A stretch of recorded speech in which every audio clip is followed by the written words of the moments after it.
6:03 is your time, and we're helping you get back into the swing of things and, of course, back to school. Fall means the return of high school football season, so this morning we're taking a closer look at a big concern for parents, and that's concussions with student athletes. We went to every school district in Rhode Island to see what kind of football helmets they use. Then we checked how those helmets score in an ongoing safety study. For parents of student athletes, the hits can be tough to watch from the sideline. Nauseate you a little bit, and then you're up looking to see, is he going to get up, or is he down, or how bad he's hurt. The fear was that one last blow enough to cause a concussion. What is a concussion?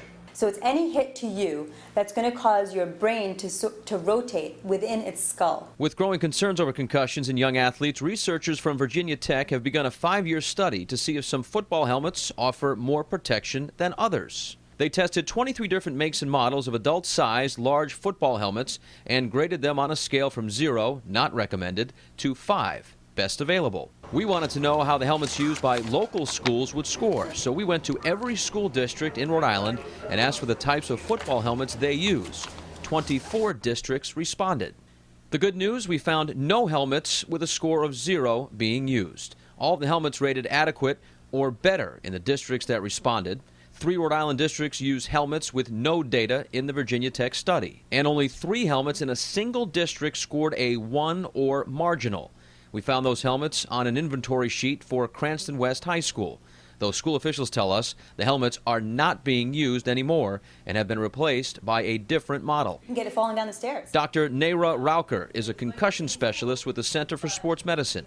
She says while a helmet could lower the risk of a head injury, she says no helmet can truly prevent a concussion. It can only really absorb forces that are directed linearly right at it.